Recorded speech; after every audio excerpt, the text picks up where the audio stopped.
កម្ពុជាគឺជាប្រទេសកសិកម្មដូចនេះហើយបានជាវិស្វករដែលមានឈាមជ័រជាខ្មែរប្រឹងប្រែងទាំងយប់ទាំងថ្ងៃផលិតម៉ាស៊ីនបាញ់ថ្នាំនេះដើម្បីធ្វើទំនើបកម្មលើផ្នែកវិស័យកសិកម្មឈានទៅការប្រកួតប្រជែងទីផ្សារអន្តរជាតិអ្វីទៅជា electrostatic នេះគឺជាចរន្តអគ្គិសនីដែលយើងបានបើកហើយឆក់នេះ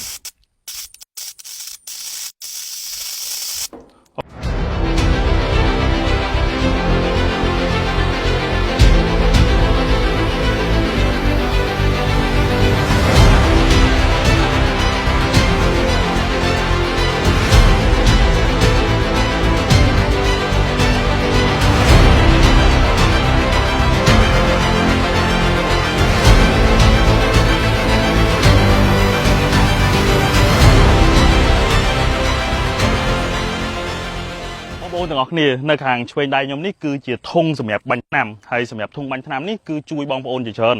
ដោយសារតែបងប្អូនជាច្រើនហ្នឹងគឺគាត់ពេលដែលគាត់ត្រូវការបាញ់ថ្នាំដំណាំចំការស្វាយចំការទុរេនឬក៏ចំការផ្សេងទៀត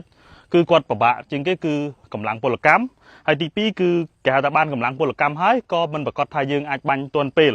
ហើយនៅពេលណាដែលបាញ់ទាន់ពេលហើយក៏មិនប្រកាសថា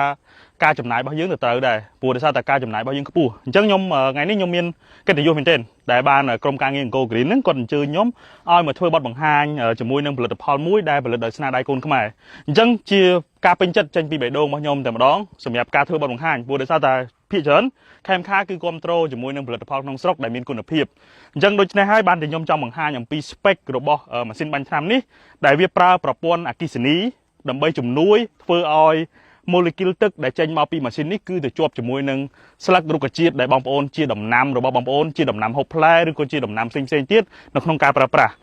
នេះគឺជាធុងមួយហើយធុងខាងនេះហើយធុងខាងនេះគឺដូចគ្នាទេបងប្អូនទាំងអស់គ្នាពីរនេះគឺដូចគ្នាទេគ្រាន់តែថាមួយគឺសម្រាប់ប្រើប្រាស់នៅក្នុងស្ថានភាពចង្អៀតហើយនឹងមួយទៀតគឺប្រើប្រាស់នៅក្នុងស្ថានភាពចំការដែលទូលាយផ្ទុកទឹកបានច្រើនហើយប្រវែងរបស់វាវែងជាងអញ្ចឹងធុងខាងនេះគឺយើងមិនពិបាកនៅក្នុងការភ្ជាប់ទេដោយបងប្អូនគ្រាន់តែមានត្រាក់ទ័រមិនចាំបាច់តែត្រាក់ទ័រថ្មីទេត្រាក់ទ័រចាស់ឲ្យតែមានជាមួយនឹង PTO ប្រព័ន្ធបំបែកកលេមកគឺបងប្អូនអាចប្រើប្រាស់ជាមួយនឹងធុងនេះបានហើយសម្រាប់ធុងនេះចំពោះការ design វិញបងប្អូនទាំងអស់គ្នាមើលឃើញស្រាប់ហើយគឺការ design មកគឺធ្វើចេញអំពីដែក inox ផ្ទាល់តែម្ដងដែលដែក inox នេះគឺវាកាត់បន្ថយជាមួយនឹងការច្រេះហើយវាធន់ជាមួយនឹងការប្រើប្រាស់វាបង្កើតនឹងភាពរឹងមាំធម្មតាទឹកថ្នាំនេះគឺយើងលាយជាមួយនឹងថ្នាំហ្នឹងគឺមានសារធាតុគីមីដែលសារធាតុគីមីទាំងអស់ហ្នឹងបើសិនជាយើងធ្វើអំពីដែកគឺវាអាចធ្វើឲ្យធុងនេះច្រេះក៏ប៉ុន្តែកូនខ្មែរគាត់បានគិតទុកមុនថាចង់ឲ្យបងប្អូនប្រជាកសិករប្រើប្រាស់បានយូរដូច្នេះហើយក៏គាត់ធ្វើធុងនេះអំពី inox តែម្ដងធុងនេះគឺវាមានជាមួយនឹងគេហៅថាបំពង់សម្រាប់យើងមើលកម្រិតទឹកដែលយើងបានលាយហើយវាមានជាមួយនឹងតម្រងនៅពេលណាដែលតម្រងនេះស្ទះគឺយើងអាចដោះលាងបានទៀតបើសិនជាបងប្អូនប្រើប្រាស់បើបងប្អូនប្រើផលិតផលនៅក្រៅស្រុកពេលណាដែលបងប្អូនមានបញ្ហាបងប្អូនទៅ complain រោងចក្រគេយ៉ាងម៉េចប៉ុន្តែបើសិនជាបងប្អូនជួយប្រើខ្មែរយើងគ្នាឯងពេលដែលមានបញ្ហាបងប្អូនអាចនិយាយប្រាប់គាត់បានថានៅចំណុចខ្សោយកន្លែងណាចំណុចខ្វះខាតរបស់គាត់កន្លែងណាកែប្រែចំណុចណាបន្ថែមអញ្ចឹងវាប្រៀបដូចជាគេហៅថាការវិវត្តមួយនៅក្នុងកសិកម្មថៃកាលពី30ឆ្នាំមុននោះបើសិនជាយើងមើលអំពីគ្រឿងបង្គុំសំខាន់គឺសិតតែនាំចូលអំពីអ៊ីតាលីដែលអ៊ីតាលីគឺជាបណ្ដុំនៃគ្រឿងបន្លាស់លេខ1នៅលើពិភពលោកបងប្អូនដឹងហើយសំបីតែខ្សែក្រវ៉ាត់សំបីតែស្បែកជើងសំបីតែកង់ម៉ូតូគឺសិតតែដែលផលិតនៅក្នុងប្រទេសអ៊ីតាលីដូច្នេះហើយគាត់បានយល់ដឹងអំពីថាគ្រឿងបង្គុំសំខាន់គឺយើងមិនអាចផលិតខ្លួនឯងបានទេអញ្ចឹងយើងត្រូវតែយកពីប្រទេសណាមួយដែលយើងទុកចិត្តដូច្នេះហើយបានគាត់ជ្រើសរើសអំពីអ៊ីតាលីបាទអញ្ចឹងមកត្រឡប់មកខាងនេះវិញបងប្អូនទាំងអស់គ្នាមើលពីខាងក្រោយវិញនេះគឺជាម៉ាស៊ីនដែលមានទំហំតូចដូច្នេះហើយបានជាគេផលិតមកគឺអត់មានជើងខាងក្រោមទេគឺមានតែជើងតូចសម្រាប់រុញរំកិលឬក៏តិចតួចទេក៏ប៉ុន្តែបើសម្រាប់ជើងដែលថាបត់បែនគឺយើងបត់បែនជាមួយនឹងប្រភេទ tractor connect នៅពីមុខតែម្ដងមកកណាត់ក្រោយនេះមានចង្ហាល់មានកញ្ច្រែងសម្រាប់ទប់មែកឈើព្រោះធម្មតានៅពេលណាដែលយើងប្រើនៅក្នុងចង្ការវាមានកតិចឈើមានស្លឹកឈើវាមានមែកឈើអញ្ចឹងវាជួយទប់កុំឲ្យចូលជាមួយនឹងចង្ហាល់នេះហើយចង្ហាល់នេះគឺវាសាច់ខ្យល់ទៅគឺមិនមែនសាច់ខ្យល់ដូចចង្ហាល់ដែលយើងគេហៅថាប្រើនៅក្នុងផ្ទះទេចង្ហាល់ដែលយើងប្រើខ្យល់នៅក្នុងផ្ទះគឺវាបាញ់ទៅគឺត្រង់ស្លូហ្មងប៉ុន្តែការបាញ់ខ្យល់ដែលចេញអំពីខ្យល់ចង្ហាល់នេះគឺវាចេញទៅគឺលក្ខណៈថាអាឡូកចេះដើម្បីឲ្យវារត់ចូលទៅក្នុងដើមឈើណាដែលមានស្លឹកឈើច្រើនហើយនៅពេលនេះគឺគេបានបំពាក់ជាមួយនឹងក្បាលប៊ិចបងប្អូនឃើញពីមុខខ្ញុំនេះគឺជាក្បាលប៊ិចនេះគឺសំខាន់ជាងគេនៅក្នុងម៉ាស៊ីនបាញ់ថ្នាំនេះដែលម៉ាស៊ីនបាញ់ថ្នាំនេះគឺវាមានក្បាលប៊ិចដែលយើងអាចបំពាក់បានហើយសម្រាប់ក្បាលប៊ិចនេះគឺវាមានចំណុចពិសេសទី1សាច់បានល្អយើងអាចសេរីសាច់តិចសាច់ខ្លាំងសាច់វែងឬក៏សាច់ទំហំទឹកតិចឬក៏ច្រើនគឺបាននៅក្នុងនេះតែម្ដងអញ្ចឹងប៊ិចនេះគឺ មិនពិបាកទៀតដោយសារតែគាត់គិតថាបើសិនជាយើងលក់ទៅឲ្យកសិករបើសិនជាគាត់មានបញ្ហាខូចគាត់ពិបាកជួសជុលអញ្ចឹងហើយបានគាត់ជ្រើសរើសក្បាលប៊ិចដែលមានស្ពេកល្អអាចដោះលាងបានខ្លួនឯងទៀតហើយវាប្រើនៅក្នុងនេះគឺប្រភេទជ័រដែលបញ្ចេញជាមួយនឹងគេហៅថាទឹកហ្នឹងគឺសុទ្ធតែជាប្រភេទជ័រសេរ៉ាមិកដែលសេរ៉ាមិកនេះគឺវាមានភាពរឹងហើយនឹងរក្សាជាមួយនឹងគេហៅថាមៀតរបស់វាបានល្អដែលធ្វើឲ្យការបញ្ចេញទឹកមិនងាយនឹងសឹកមិនងាយនឹងរិចរិលដូច្នេះហើយបងប្អូនប្រជាកសិករគាត់ប្រើធន់ហើយនៅពេលណាដែលមានបញ្ហាដោះលាងប្រើខ្លួនឯងទៀតអញ្ចឹងមានណាស្រួលក្នុងការ maintenance ហើយបងប្អូនឃើញហើយដែកមួយជុំនេះគឺជាដែកមួយដែលបង្កើនចរន្តអគ្គិសនីអូខេចំណុចនេះបងប្អូនប្រហែលជាឆ្ងល់ថាតើចរន្តអគ្គិសនីយ៉ាងដូចម្ដេចហេតុអីបានគេហៅថា electrostatic ហេតុអីវិញបានគេហៅថាការបាញ់ថ្នាំដោយប្រើចរន្តអគ្គិសនីជំនួយតើវាខុសពីការបាញ់ថ្នាំដោយដៃយ៉ាងដូចម្ដេចបងប្អូនទាំងអស់គ្នានៅពេលណាដែលបងប្អូនបាញ់ថ្នាំដោយដៃ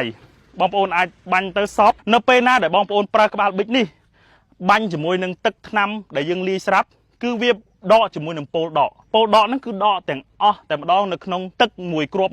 នៅពេលដែលហោះចេញពីនេះគឺសល់តែពោលបោកទេចំពោះពោលដកគឺត្រូវបានដកចេញភ្ជាប់ជាមួយនឹងគេហៅថាចរន្តអគ្គិសនីនេះគឺដកដោយយើងមើលមិនឃើញនឹងភ្នែកទេក៏ប៉ុន្តែនៅពេលដែលទឹកនឹងហោះទៅវានឹងហោះទៅរកស្លឹកឈើដែលស្លឹកឈើទាំងអស់នេះគឺសុទ្ធតែផ្ទុកនៅចរន្តពោលបោកហើយនិងពោលដកអញ្ចឹងហើយនៅពេលណាដែលទឹករបស់យើងជាប់តែចរន្តពោលបោកគឺវានឹងរត់ទៅជាប់ជាមួយនឹងចរន្តពោលដកដែលជាប់ជាមួយនឹងស្លឹកឈើដែលធ្វើឲ្យការជ្រាបស្លឹកឈើហ្នឹងគឺទាំងលើទាំងក្រោមស្លឹកឈើគឺបានផ្ទុកជាមួយនឹងសត្វល្អិតស្លឹកឈើបានផ្ទុកជាមួយនឹងសារធាតុរុនរោមដើម្បីចិញ្ចឹមទៅលើរុក្ខជាតិទាំងមូលនៅពេលណាដែលយើងបាញ់ទឹកនេះទៅវាជាប់ជាមួយនឹងស្លឹកឈើរយៈពេលត្រឹមតែ2ទៅ3នាទីវានឹងជ្រាបចូលទៅក្នុងដើមឈើអស់ហើយអញ្ចឹងហើយវាក៏អាចជំរុះសត្វល្អិតដែលនៅក្រោមស្លឹកឈើបានក៏ប៉ុន្តែនៅពេលដែលយើងបាញ់ថ្នាំធម្មតាវាសើមតែស្លឹកទេបងប្អូនទាំងអស់គ្នាវាអាចសើមក្រោមស្លឹកទេដូច្នេះហើយបានជាវិស្វករដែលជាកូនខ្មែរគាត់បានទៅរៀននៅប្រទេសគេនៅបរទេសនៅផ្នែកអឺរ៉ុបគាត់គិតឃើញថាអានឹងជាតម្រូវការរបស់កសិករជាផលលំបាកដែលតែខ្ញុំបាញ់ថ្នាំមិនជោបសោះខ្ញុំបាញ់ថ្នាំមិនសប់សោះអាសត្វល្អិតនឹងវាទៅនៅសង្ងំក្រោមស្លឹកឈើវាស៊ីវាធ្វើឲ្យស្លឹកឈើរបស់ខ្ញុំនឹងវាកើតជាមេរោគអញ្ចឹងហើយគាត់ឃើញកន្លែងហ្នឹងគាត់ថាចុះហេតុអីបានយើងមិនផលិតម៉ាស៊ីនមួយដែលវាប្រើ electrostatic ដែលវាអាចស្រូបស្លឹកឈើទាំងលើទាំងក្រោមបានទាំងពីរទាំងសងខាងតែម្ដងដែលធ្វើឲ្យវាគ្រាន់តែវាអស់ចរន្តអគ្គិសនីហ្នឹងថ្នាំទាំងអស់ហ្នឹងគឺជ្រាបចូលទៅក្នុងស្លឹកឈើសពអញ្ចឹងយើងចំណាយតិចចំណេញទិន្នផលខ្ពស់ហើយមួយទៀតបងប្អូនអត់មានត្រូវការប្រើឯណាកម្មករ4 5នាក់គឺត្រូវការតែម្នាក់គត់អ្នកបើកត្រាក់ទ័រហើយនឹងបញ្ជាការលាយទឹកថ្នាំក្នុងធុងទៀតមានបងប្អូនជាច្រើនថាចុះទឹកធុងហ្នឹងបើយើងចាក់ចូលទៅថ្នាំទៅថ្នាំទៅសម្រាប់ទឹកទៅទឹកអត់ទេបងប្អូនអរគ្នានៅពេលណាដែលខ្ញុំមើល spec ម៉ាស៊ីននេះបានខ្ញុំដឹងថាគាត់សន្សំចៃគាត់ប្រើទៅអស់ហ្មងបងប្អូនអរគ្នាគឺគាត់យកអាទឹកដែលបូមចូលបូមចេញហ្នឹងគឺធ្វើជាទឹកចរន្តនៅក្នុងនោះដើម្បីលាយសពគឺលាយសពតែម្ដងដែលធ្វើទឹកថ្នាំគឺលាយរហូតឲ្យតែកាលណាម៉ាស៊ីនហ្នឹងចាប់ផ្ដើម PTO វិលគឺម៉ាស៊ីនហ្នឹងគឺលាយសពតែម្ដងគឺលាយរហូតសូម្បីតែនៅបាតធុងក៏ត្រូវតែលាយអស់ដែរអញ្ចឹងហើយដែលធ្វើឲ្យទឹកថ្នាំដែលចេញមកតាមក្បាលប៊ិចនេះគឺសពល្អហើយបូកជាមួយនឹង electrostatic ដែលដកជាមួយនឹងដែន magnetic ពោលដកនេះដែលធ្វើឲ្យពោលបូកទៅបូកជាមួយនឹងស្លឹកឈើធ្វើឲ្យការបាញ់ថ្នាំសពហើយអ្វីតែជាតម្រូវការតើវាជាដំណោះស្រាយដែរឬទេសម្រាប់បងប្អូនទាំងអស់គ្នាដែលកំពុងទស្សនាអញ្ចឹងខ្ញុំជឿថាបងប្អូនប្រជាកសិករដឹងច្បាស់ថានឹងជាដំណោះស្រាយព្រោះមានបងប្អូនជាច្រើនដែលខ្ញុំបានចោះទៅជួបផ្ទាល់គាត់ថាចការស្វាយរបស់គាត់វាត្រូវឲ្យទិន្នផលហើយប៉ុន្តែស្រាប់តែភ្លៀងកក់ខែប្រមេមកមួយឆ្នាំហ្នឹងគឺឆាចោលហ្មងក៏ប៉ុន្តែនៅពេលណាដែលគាត់ប្រើ sprayer ដែលផលិតដោយកូនខ្មែរនេះគឺគាត់បាញ់ជំរុះភ្លាមហ្មងគាត់អូបាញ់ជំរុះនៅក្នុងចការគាត់ភ្លាមរយៈពេលតែ2ថ្ងៃគឺបាញ់លៀងគេហៅថាភ្លៀងកក់ខែនឹងចោលដាក់ថ្នាំចូលគឺទិន្នផលរបស់គាត់ចំណេញបាន1ឆ្នាំទៀតហើយល្បឿននៃការបាញ់គឺលឿនមែនទែនបងប្អូនអរគ្នាមួយថ្ងៃបាញ់បានរហូតដល់20ហិកតាអញ្ចឹងសម្រាប់បងប្អូនដែលប្រើតែ3 4ធុងនេះគឺគ្រប់ហ្មងអញ្ចឹងហើយបើធុងយើងអាចប្រើ option ធំដែលវាអាចផ្ទុកបានរហូតដល់1000លីត្រដូចនៅខាងឆ្វេងដៃរបស់ខ្ញុំនេះគឺផ្ទុកបានរហូតដល់1000លីត្រហើយខ្ញុំនឹងធ្វើបទបង្ហាញជូនបងប្អូនទាំងអស់គ្នាមើលអំពី spec របស់ធុងនេះតែម្ដងសម្រាប់ធុងនេះបងប្អូនឃើញហើយគឺវាភ្ជាប់ជាមួយនឹងដៃរបស់ tractor សម្រាប់លើកផាលតែម្ដងហើយក៏កន្លែងនេះគឺគេផលិតមកគឺមាំល្អដែលមានជាមួយនឹងកលេដកវែងដែលយើងអាចបត់ឆ្វេងបត់ស្ដាំអីគឺមកកាផ្លេហ្មងហើយសម្រាប់ឧបករណ៍គេហៅថាឧបករណ៍បូមមានឧបករណ៍នេះជាច្រើនដែលផលិតដោយបរទេសជាពិសេសគឺប្រទេសជិតខាងយើងហ្មងគឺគេប្រើអាប្រដាប់បាញ់ម៉ូតូយកមកដល់ដាក់បាញ់ទេប៉ុន្តែរបស់នេះគឺកូនខ្មែរយើងគឺបានទិញមកពីប្រទេសអ៊ីតាលីហើយគាត់ក៏បានស្វែងយល់អំពីឧបករណ៍នេះហើយបើសិនជាបងប្អូនមកមើលឲ្យគៀកមកគឺភាពរឹងមាំរបស់វាគឺមានភាពរឹងមាំហើយប្រណិតភាពទៀតវាមានជាមួយនឹងប៉ោលដែលយើងអាចមើលប្រេងបានថាវាចូលទឹកឬក៏លាយទឹកដល់ពេល maintenance ហើយយើងគ្រាន់តែដូរប្រេងជាមួយនឹងគេហៅថា pressure pump នេះមកហើយទៅយកនៅក្នុងការប្រើ pressure មានកន្លឹះបោកហើយនេះគឺសម្រាប់រុញដើម្បីលាយជាមួយនឹងទឹកថ្នាំដើម្បីទឹកថ្នាំហ្នឹងគឺសពល្អ បាទហើយកលេគឺយើងផ្ទុកកាត់ទៅក្នុងធុងហើយក្នុងធុងនោះគឺយើងចេញមកក្រោយនៅពេលណាដែលយើងចេញមកដល់ក្រោយនេះបងប្អូនឃើញទាំងអស់គ្នានេះគឺវាមានជាមួយនឹងរុន2សងខាងដែលយើងអាចបជាប៊ិចនេះឲ្យចេញខាងស្ដាំក៏បានខាងឆ្វេងក៏បានហើយបើសិនជាបងប្អូនប្រើចំការធំដូចជាចំការប្រភេទចំការធូរ៉េនដែលត្រូវការគេហៅថា space ធំហ្នឹងគឺបងប្អូនអាចដាក់ភ្ជាប់ជាមួយនឹង sensor បានទៀតពេលណាដែលដល់ជាមួយនឹងដើមឈើហ្នឹងគឺវានឹងបាញ់ពេលណាដែលហួសវាឈប់បាញ់គឺវាអាចបិទបើកបានទាំងអស់គឺយើងអាចភ្ជាប់បានយើងអាច add option បានទៀតគាត់អាចធ្វើឲ្យយើងបានទៀតដូច sensor LAN ដែលពេលដែលយើងបើកទៅចិត្តបុកប៉ះវាលោតប្រាប់យើងអញ្ចឹងនៅពេលណាដែលវាចាប់ជាមួយនឹងដើមឈើគឺវានឹងភ្ជាប់វានឹងផ្ដាច់ឲ្យយើងហើយសម្រាប់ប៊ិចទាំងអស់នេះបើសិនជាយើងបិទទាំងអស់គឺអត់មានការផ្ទុះទយោទេគឺវានឹងបង្ហូរទឹកហ្នឹងចូលទៅក្នុងធុងវិញអញ្ចឹងដូចនេះហើយគឺជាគេហៅថាការគិតទុកមុនសម្រាប់ប្រជាកសិករហើយមួយទៀតនៅពេលណាដែលចំការបងប្អូនបញ្ញាប់ខ្លាំងត្រូវការបាញ់ថ្នាំត្រាក់ទ័រយើងចូលអត់ដល់វាមានការភ្លៀងហើយជាប់ផុងខ្លាំងបងប្អូនអាចតទយោឆ្វេងស្ដាំក្នុងការដើរបាញ់បានដូចគ្នាដដែលអញ្ចឹងគឺអាចបន្តក្នុងការចង្អៀតមួយដើមពីរដើមចុងក្រោយគឺយើងអាចជួយសង្គ្រោះបានទៀតអញ្ចឹងមកដល់ចំណុចនេះគឺខ្ញុំបង្ហាញជូនបងប្អូនទាំងអស់គ្នាអំពីប៊ិចខាងនេះគឺរៀងធំជាងដោយសារតែម៉ាស៊ីននេះគឺវារៀងធំជាងមិនតែប៉ុណ្ណោះគាត់បានភ្ជាប់ជាមួយនឹងប្រព័ន្ធសុវត្ថិភាពក៏ដូចជាការ design គ្រឿងក្រោមចំពោះគ្រឿងក្រោមរបស់គេហៅ trailer នេះឬក៏លម្អសដងនេះគឺវាមានជាមួយនឹងគេហៅថា Patrol Axle ដែលទ្រូងរបស់វាគឺអត់ប៉ះទេដែលវាមានលក្ខណៈថាកោងដូចជាប្រភេទគេហៅថាប៉ុងមុខរបស់ tractor អញ្ចឹងនៅពេលណាដែលយើងអូសក្នុងចង្ការធម្មតាវាមានដីទួលវាមានអីចឹងគឺមិនបាច់ភ័យកលទ្រូងនេះលម្អនេះគឺមិនងាយជាប់ទេព្រោះដោយសារតែគាត់បានគណនាជាមួយនឹងកម្ពស់គឺអាចប្រើប្រាស់នៅក្នុងស្ថានភាពចម្ការបានគ្រប់ប្រភេទតែម្ដងខ្ញុំសូមបញ្ជាក់កន្លែងនេះបន្តិចបងប្អូនទាំងអស់គ្នាសម្រាប់តាក់ទងនឹងក្បាលបូមដែលគេហៅថា pressure pump នេះគឺវាប្រើជាមួយនឹង flappe រហូតដល់4ហើយងាយស្រួលនៅក្នុងការជួសជុលនៅពេលណាដែលបងប្អូនប្រើទៅពេលដែលខូចឬក៏ពេលដែលមានបញ្ហាគឺបញ្ហាតែស្លាប់ពេលនេះទេបងប្អូនដូរគឺលឿនមែនទែនហើយសម្រាប់ក្បាលបូមគេហៅថា pressure pump នេះគឺវាមានទូនាទីក្នុងការជួយលាយជាមួយនឹងទឹកនៅក្នុងធុងនេះដើម្បីឲ្យធុងនេះលាយសព្វគឺវាមានអត្ថប្រយោជន៍ល្អមែនទែនអ្វីដែលពិសេសនៅក្នុងចំណុចខាងក្រោយនេះដែលបងប្អូនទន្ទឹមរង់ចាំថាអ្វីទៅជា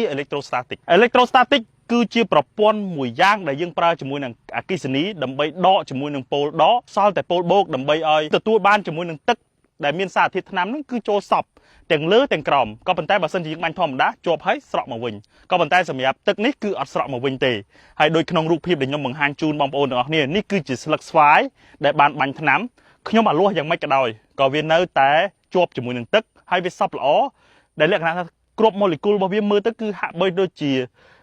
ផ្សាយភាយមកពេញហើយបច្ចេកវិទ្យា electrostatic នេះក៏គេប្រើសម្រាប់ការបាញ់ថ្នាំរថយន្តផងដែរដូចនេះហើយបានជាបងវិស្វករដែលគាត់បានអង្គុយគិតថាខ្ញុំធ្វើយ៉ាងម៉េចដើម្បីដោះស្រាយនៅផលលំបាករបស់កសិករកម្ពុជាដើម្បីឲ្យទិន្នផលនៃការផលិតកសិកម្មរបស់ខ្មែរយើងអាចប្រកួតប្រជែងជាមួយនឹងទីផ្សារបានអាចការបាញ់ថ្នាំសន្សំចៃគឺគាត់ត្រូវតែយកចំណេះដឹងរបស់គាត់ដែលខំរៀនដូច្នេះហើយគាត់ថាយកចំណេះដឹងទាំងអស់នេះមកប្រើក្នុងស្រុកឲ្យបានយកចំណេះដឹងទាំងអស់នេះមកជួយកសិករឲ្យបានហើយ electrostatic បងប្អូនប្រកាសឆ្ងល់ទៅចុះមើលឃើញតែដែរអញ្ចឹងមានន័យអីអូខេនេះគឺជាចរន្តអគ្គិសនីដែលយើងបានបើកហើយនៅពេលណាដែលយើងប៉ះវាដោយចៃដន្យណាមួយដែលយើងមិនបានប្រយ័ត្នវាធ្វើឲ្យយើងនឹងគឺគេហៅថាកាត់បន្ថយមេរោគគឺសម្លាប់មេរោគនៅក្នុងខ្លួនទៀតអញ្ចឹងហើយគាត់ក៏បានរៀនអំពីចរន្តអគ្គិសនីនឹងគឺសិក្សាមែនទេថាអានឹងគឺជួយកសិករបានដូច្នេះបានគាត់ផលិតអានឹងមកអញ្ចឹងហើយឥឡូវខ្ញុំពិសោធន៍ហ្មង electrostatic នឹងខ្ញុំមើលយ៉ាងម៉េចនេះគឺទល់ល្វីសបាទបើសិនខ្ញុំប្រើទល់ល្វីសទេខ្ញុំក៏ឆក់ដែរឆក់វាមិនខ្លាំងខ្លាណាមកត្រឹតដែរប៉ុន្តែពេលដែលឆក់ហើយវាបាត់បង់គេហៅថាអារម្មណ៍ដើម្បីបង្ហាញជូនបងប្អូនអរគ្នាណាអូខេឥឡូវខ្ញុំចាប់ផ្ដើមនេះខ្ញុំយកប៉ះមួយក្បាលប៊ិចអូខេខ្ញុំយកប៉ះមកពីក្រោមមកវិញនេះមកឃើញឆក់ហើយនេះអូខេនេះបងប្អូនអរគ្នាឃើញវាលោតភ្លើងបាទអញ្ចឹងនេះគឺជាចរន្តអគ្គិសនី electrostatic តែម្ដងមិនតែប៉ុណ្ណោះសម្រាប់ស្លាប់ចាក់នេះបងប្អូនថាចុះបើសិនជាចំការរបស់ខ្ញុំមិនត្រូវការជាមួយនឹងខ្យល់ទេខ្ញុំអត់ត្រូវការប្រើជាមួយនឹងស្លាប់ចាក់ទេគឺយើងអាចផ្ដាច់បានយើងអាចភ្ជាប់ឲ្យវាវិលតិចខ្យល់តិចក៏បានខ្យល់ច្រើនក៏បានហើយយើងក៏អាចបញ្ជាខ្យល់នេះឲ្យបាញ់ទៅតែខាងលើក៏បានខាងក្រោមក៏បានដោយយើងមានចង្វាក់នៅក្នុងការសេរីតែម្ដងហើយមួយទៀតគឺវាមានចង្វាក់នៅខាងក្រោមនេះបងប្អូនមកមើលខាងនេះទាំងអស់គ្នាមកមើលជាមួយខ្ញុំនេះគឺយើងមានច្រវាក់សម្រាប់ទម្លាក់ប៉ូលបាទអញ្ចឹងនៅពេលណាដែលយើងស្រាយទម្លាក់ចង្វាក់នេះគឺវាទម្លាក់ជាមួយនឹងគេហៅថាម៉ាស់ដើម្បីឲ្យវាភ្ជាប់ជាមួយនឹងដីដើម្បីឲ្យកាត់បន្ថយចរន្តអគ្គិសនីការគិតបែបនេះគឺមានតែវិស្វករដែលរៀនជំនាញផ្នែកអគ្គិសនីទេដែលគាត់អាចគិតឬក៏គាត់អាចពិសោធន៍នៅក្នុងការធ្វើហើយខ្ញុំជឿថាមានគ្រឿងយន្តជាច្រើនទៀតដែលនឹងផលិតបន្តបន្ទាប់ទៀតសម្រាប់កសិករបន្ទាប់ពីបងប្អូនជាច្រើនបានមើលជាមួយនឹង spec ដែលខ្ញុំធ្វើបទបង្ហាញនេះគឺខ្ញុំគិតថាបងប្អូនជាច្រើនគឺចង់ផលិត trong áp dụng bằng tham chỉ muốn ốp co cả sự cam chỉ tràn tiết đầm bay cả sự co khmái cứ nhom lượng thực chất hay à vậy đây bị xeสำหรับบางคนได้คือถ้าจ่ออุปกรณ์ปนนี้เก็บผลิตปนนี้แต่ดำไหลประมาณสำหรับอุปกรณ์ปนนี้คือดำไหลบางวีคือ$10,500ให้สำหรับอุปกรณ์ข้างนอกคือเตรียมแต่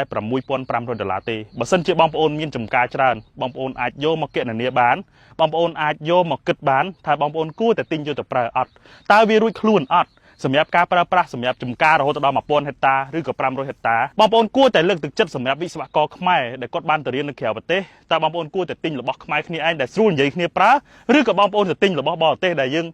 อัดดังโรเนี่ยน่าจะดูข้อเถื่อมีปัญหาไอ้บางคนอ่านใหญ่เนี่ยบ้านนะบางคนขมายโดยขี้บางคนมีปัญหาบางคนมีดมนอกสไลด์บันแทมบางคนอ่านใหญ่เนี่ยบ้านแต่อุปกรณ์นี่ขยมเลือกตึกจัดไอ้บางคนเดี๋ยวมีจำการให้กับขยมส้มรีของมันหรือก็ส้มการแน่นวมสำหรับบางคนกู้แต่ติงหรือบอลนิสระหรือบอลเปล่ามันทลายเตะบางคนสำหรับบางคนเนี่ยมีจะกล้าเฉินเกิดทลายเตะอุปกรณ์ในมวยให้ยุ่งเชื่อถ้าช่วยบ้านเฉินสำหรับย่อมทั่วบ้านบางฮันจังเป็นจัดดักย่อมก็ท่าวิจิตรดมนอกสไลด์วิจิปัญหาหรือบอลกสิกรวิจิปัญหาหรือบางคนได้จูบประเทศให้มีดมนอกสไลด์ให้ไอ้บันเยอะเหมือนช่วยเลือกตึกจัดขี้นงการปราบปราให้ยังกู้แต่สารบองปลุกนี่คือวิการเจนอัมปีการตัวแต่การล่างอัมปีพ่อลำบากการล่างอัมปีกับฮาท่า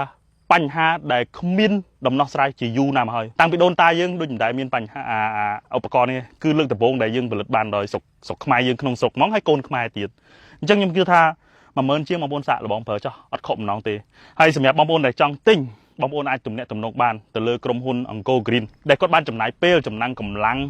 จำนายเตียงคู่กบาลขนมกาผลิตจมูกอุปกรณ์แบบนี้จะมาบนไอ้เตะตรงกดบ้านบ่านี่คือเลยตูซับเดี๋ยวยมด่าจูนจะมาบนไอ้เตะตรงกดบ้านให้สำหรับวิดีโอนี้ก็ขยมส้มอากุลเราบางคนออกเนี่ยได้บ้านตุสนาปีดำเราจับกรบจุนโป้บางคนวันนี้ที่จะเรียบเรีย